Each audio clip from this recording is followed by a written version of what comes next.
올여름 최악의 전력난이 예상되면서 유통업체들이 전기를 아끼기 위한 각종 묘책을 짜내고 있습니다. 한 시골 마을에 절도 사건이 잇따라 주민들이 불안해하고 있습니다. 주민들은 외진 신원 확인이라는 현수막까지 내걸었습니다. 지난 4월 제방이 붕괴됐던 경주 산대 저수지가 오는 2015년 8월 준공을 목표로 전면 재축소됩니다.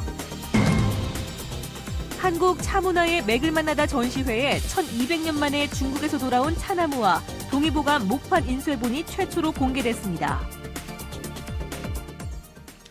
여러분 안녕하십니까? 대구 경북 소식 전해드립니다. 유통업체들이 전기를 아끼기 위해 안간힘을 쓰고 있습니다. 전기를 많이 쓰는 업종이어서 올여름이 걱정입니다. 대정전 사태, 블랙아웃이 오기라도 하면 큰 타격을 받기 때문에 각종 묘책을 짜내고 있습니다. 권윤수 기자가 취재했습니다. 대구의 한 백화점이 개점하기 4시간 전부터 문이라는 문은 다 열어놓고 있습니다. 전날 켜둔 조명으로 인해 뜨거워진 내부 공기를 식혀야 냉방기를 덜 쓰기 때문입니다. 가장자리 구간 형광등은 아예 빼버렸고 매장 조명을 에너지 효율이 좋은 LED로 바꿔가고 있습니다. 지하 주차장에 3,800개에 이르는 형광등도 모두 LED로 바꿨습니다. 전기 제품 플러그에는 색깔이 다른 3종류의 꼬리표를 붙여 24시간 전원이 필요한 것 말고는 뽑도록 했습니다. 저희 회사에서는 자체적으로 노력을 많이 하고 있습니다. 저희가 2011년 대비, 그러니까 오늘 상반기 봤을 때 전기 사용량을 한 3에서 5% 정도 절감을 되고 있는 상황이고요. 하루 종일 전기를 많이 쓰는 대형마트도 아껴 쓰기에 돌입했습니다. 이 대형마트는 올 들어 냉방기를 에너지 효율이 더 좋은 것으로 교체했습니다. 지금 현재 설치된 터보 냉동기 같은 경우 일단 친환경적인 장비고요. 그리고 기존 에너지 사용량 대비 한 30% 정도 절감을 할 수 있는 부분입니다. 오후 1시가 되기까지는 어두침침하다고 느껴질 정도로 매장 곳곳에 전등을 끕니다. 상품을 더 돋보이게 해서 하나라도 더 팔아야 하는 유통업체들도 최악의 전력난에 대비해서 전력 소비를 줄이려고 안간힘을 쓰고 있습니다. MBC 뉴스 권윤수입니다. 2달 전에 무너졌던 경주 산대 저수지가 새로 지어집니다. 부실한 제방을 모두 허물고 튼튼하게 다시 짓기로 했습니다. 이규설 기자입니다. 제방이 와르르 무너지면서 건물과 농경지를 덮쳤습니다. 전 국민을 놀라게 했던 저수지 붕괴 사건 2달 후 무너진 둑은 응급 복구 차원에서 비닐 포장으로 덮여 있고 물이 빠진 저수지는 바닥을 드러내고 있습니다. 농어촌 공사는 산대 저수지를 용도 폐기할지 아니면 다시 사용할지 고심하다 전면 재축조하기로 결정했습니다. 공사비 42억 원을 들여 기존의 제방을 모두 드러내고 오는 2015년 8월까지 길이 206m, 높이 12m의 제방을 새로 쌓을 계획입니다. 이 산대 저수지의 그 전체를 밟지 않고 획기적으로 제일 친환경적인 저수지가 됐다. 그런 이야기를 들을 수 있도록 축조를 해나가겠습니다. 기존의 산대 저수지는 흙의 재료가 일정한 균일형 댐이었지만 이번에는 제방 중심부를 물이 새지 않는 점토로 채우는 신공법이 적용됩니다. 누수가 될 때 차단을 할 수 있는 그런 중심벽을 갖다가 설치를 해서 누수에 좀 더 강화를 시켜서 그렇게 지금 설계를 갖다가 해서 추진을. 또 저수지 주변에는 산책로와 휴게시설 등 주민 편의 공간이 설치돼 친환경 다목적 저수지로 거듭나게 됩니다. 저수지 둑 붕괴라는 초유의 사태가 우리 지역에서 벌어진 만큼 다시는 이런 일이 없도록 완벽한 시공과 철저한 사후 관리가 필요해 보입니다. MBC 뉴스 이규설입니다. 지역 학교의 운영위원회가 정치인들의 정치 선전장으로 변질되고 있다는 지적이 일고 있습니다. 교육부의 국회의원 및 지방의원, 학교 운영위 참여 현황에 따르면 대구 교육청 관할 학교 운영위원 4,970여 명 가운데 의원 숫자가 60여 명에 이르고 경북의 경우도 운영위원 8천여 명 가운데 의원이 35명으로 나타났습니다. 시민단체들은 의원들이 유권자인 학부모를 상대로 얼굴을 알리기 위한 목적 때문이라며 정치인의 학교 운영위 참여를 막아야 한다고 주장했습니다. 김관용 경상북도지사가 국가공사에 관할 지역 건설사를 참여시키도록 하는 법안을 조속히 처리해 줄 것을 촉구했습니다. 김 지사는 최근 국회 기획재정위원회 소속 여야 의원 26명에게 보낸 공문에서 도내에서 발주하는 대형 공사 대부분이 타 지역 업체가 도급 시공해 지역 건설 산업의 기반이 붕괴되고 있다며 국가계약법 개정안에 조속한 처리를 촉구했습니다. 평온하던 농촌 마을에 절도 사건이 잇따라 주민들이 불안에 떨고 있습니다. 급기야 외지인을 상대로 신원 확인까지 하기로 했습니다. 양관희 기자가 보도합니다. 경북 칠곡군에 있는 한 마을 입구에 마을을 방문하는 외지인을 대상으로 신원 확인을 하겠다는 현수막이 내걸렸습니다. 아무나 마을에 들이지 않겠다는 것인데 최근 이 마을에서 절도 사건이 잇따랐기 때문입니다. 40여 가구의 전원주택이 들어선 이 마을에 이달 4일부터 사흘 연속으로 경찰에 신고된 것만 3건의 절도 사건이 발생했습니다. 신고하지 않은 피해까지 포함하면 실제 피해 건수는 훨씬 많은 것으로 보입니다. 절도범은 대부분 담이 없거나 이처럼 낮은 전원주택을 노렸습니다. 대낮에 통행이 적고 인적이 드물다는 점을 노렸습니다. 절도범이 빈집에 들어오는 모습이 한 주택 CCTV에 잡혔지만 복면을 쓰고 있었고 치밀하게 무인경비 시스템을 피해 신원이 노출되지 않았습니다. 특별방범구역으로 우리가 설정을 해가지고 어제 아래부터 우리 전경을 이면을 고생 배치를 해가지고 훈련을 돌린다고. 이거 파서 직원들도 그게 사복 근무로 잠복도 시키고.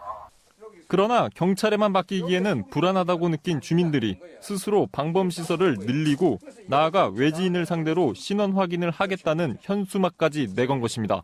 CCTV는 이제 4대에서 4대를 또 증가시켜서 8대로 만들고, 그 다음에 이제 셀콤도 과거처럼 어떤 그 거리에 제한받는 게 아니고 전 지역을 감지할 수 있는.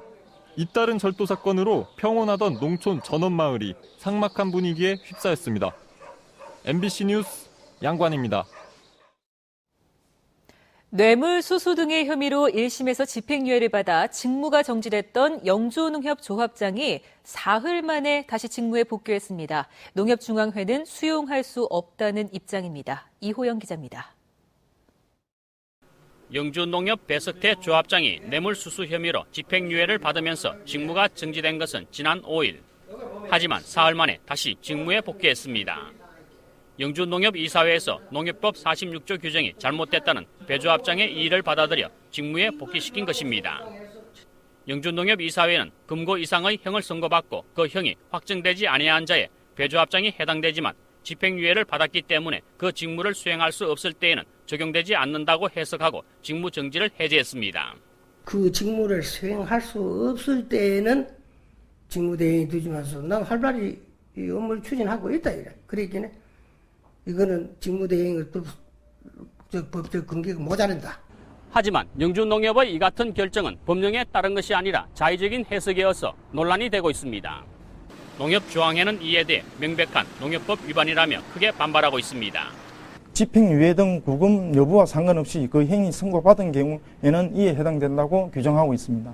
농민단체들도 법 규정을 임의대로 해석하고 불법을 저지른 것은 있을 수 없다며 강력히 대처한다는 입장입니다. 이것이 그대로 시정되지 않는다면 저희들은 출근 저지 투쟁이라든가 현수막 설치 그리고 강력한 규탄 대회를 준비하고 있습니다. 형이 확정되지 아니한 자에 대해 직무를 정지하는 규정은 헌법 불합치 판결을 받아 지방자치법에서는 개정됐지만 농협법에만 남아있어 법리적인 다툼이 불가피할 것으로 보입니다. MBC 뉴스 이호영입니다. 대구지방검찰청 공안부는 대구 경북 능금농협 비상임이사 선거 과정에서 조합원들에게 돈을 돌린 혐의로 대구 경북 능금농협 비상임이사 A씨 등 4명을 구속했습니다. 이들은 지난 2월에 있었던 비상임이사 선거 기간에 일부 대의원들에게 수십만 원씩의 금품을 제공하며 지지를 부탁한 혐의를 받고 있습니다. 검찰은 구속된 이들을 상대로 보강 수사를 한 뒤 기소할 방침입니다. 우리 전통차의 오랜 역사와 깊은 맛 그리고 은은한 향을 느낄 수 있는 특별 전시회가 대구에서 열리고 있습니다. 도성진 기자가 소개합니다. 밥보다 비싼 커피. 한 집 건너 하나꼴로 생겨나는 커피 전문점. 4조 원대를 훌쩍 넘은 커피 시장에 비해 우리 전통차 시장은 지난해 기준 800억 원대로 위축됐습니다. 쇠퇴하는 우리 차문화를 되짚어보고 역사를 배울 수 있는 의미 있는 전시회가 대구문화방송 전시장에서 개막했습니다. 김교각 스님이 신라시대 당나라로 가져가 심었다가 1200년 만에 고향을 찾은 차나무. 작설차의 효능이 기록된 동의보감 목판 인쇄본이 최초로 공개됐습니다. 이순신 장군의 다환을 재현한 순신 다환과 다양한 저서들을 통해 우리 차문화의 역사를 느낄 수 있습니다. 차는 옛부터 우리 건강이나 한의학에서도 대단히 소중한 그런 약물이었다 이런 생각이 듭니다. 그래서 이 전시회에서 이런 걸 하나하나 짚어보면은 꼭 차생활 해야겠구나 이런 마음이 나리라고 생각합니다. 1300도 고열로 단번에 구운 다환에서부터 돌과 흙 또는 나무로 만든 문화재급 다환과 돈차, 장군차, 명원차 등 전국 각지의 명차들이 한자리에 모였습니다. 이런 곳에 오면은 그동안 모르던 것에 대한 깊이 있는 문헌에 의한 그런 고정된 것들을 많이 알 수 있어서 너무나 좋고요. 우리 차의 깊은 향취와 역사를 느낄 수 있는 이번 전시회는 오는 18일까지 계속됩니다. MBC 뉴스 도성진입니다. 제12회 대구 음식관광박람회가 오늘부터 16일까지 오미와 함께 즐기는 맛의 향연이라는 주제로 대구 엑스코에서 열립니다. 음식관광박람회는 지역 음식의 브랜드화, 글로벌화를 목표로 대표 음식을 한자리에 모아 음식 문화를 체험할 수 있는 프로그램으로 구성됐고 특히 올해는 대구의 맛집을 연계하는 누들로드 맛투어 행사가 기획됐습니다. 제38회 경산 자인 단오제가 오늘부터 경산시 자인면 개정숲 일대에서 열립니다. 사흘 동안 열리는 이번 행사에는 여원무와 자인 단오굿 공연, 팔광대 놀이, 전통 상여 행렬 등 다채로운 행사가 펼쳐집니다. 경산 자인 단오제는 중요 무형문화재 제44호로 신라시대부터 전승되어 오고 있습니다. 한정화 중소기업청장이 오늘 대구 경북 중소기업청을 찾아 혁신형 기업 간담회를 열었습니다. 오늘 간담회에는 혁신형 기업 대표와 명예 옴부즈만 등이 참석해 지역 중소기업이 세계적 기업으로 성장할 수 있는 전략을 마련하고 그 과정에서 걸림돌이 될 수 있는 것들을 제거하는 방안을 찾았습니다. 또 세신, 정밀 등 4개 기업에게 혁신형 기업 확인서를 주고 지역 기업을 방문해 중소기업의 어려움을 현장에서 들었습니다. 진보정의당 대구시당과 경북도당은 오늘 오후 대구 동성로에서 중소상인 살리기 600만 서명운동본부 발대식을 갖고 민생법안 제정과 개정을 촉구했습니다. 지역 진보정의당은 앞으로 대구 경북에서도 프랜차이즈 불공정 실태 조사를 하고 지역 상인들을 중심으로 법률과 정책 자문단을 조직해 상인들과 점주들에게 실질적인 혜택이 돌아갈 수 있는 대안과 지원책을 마련하기로 약속했습니다. 새마을운동 정신의 세계화를 모색하기 위한 국제학술 세미나가 오늘 오후 구미에서 열렸습니다. 나눔시대, 새마을정신 세계화 전망과 과제를 주제로 열린 이번 세미나에는 우리나라는 물론 일본, 중국, 호주의 전문가가 참석해 새마을운동의 핵심 가치와 세계화를 위한 토론을 벌였습니다. 대구 테크노파크의 노동조합이 설립돼 오늘 정식 출범했습니다. 민주노총 산하 전국 공공연구노조 대구 테크노파크 지부는 오늘 오후 출범식과 창립 총회를 갖고 대구 테크노파크의 유일한 교섭노조로 활동을 시작했습니다. 네, 6월 13일에 전해드린 대구 MBC 뉴스데스크 오늘 준비한 소식 여기까지입니다. 시청해주신 여러분 고맙습니다.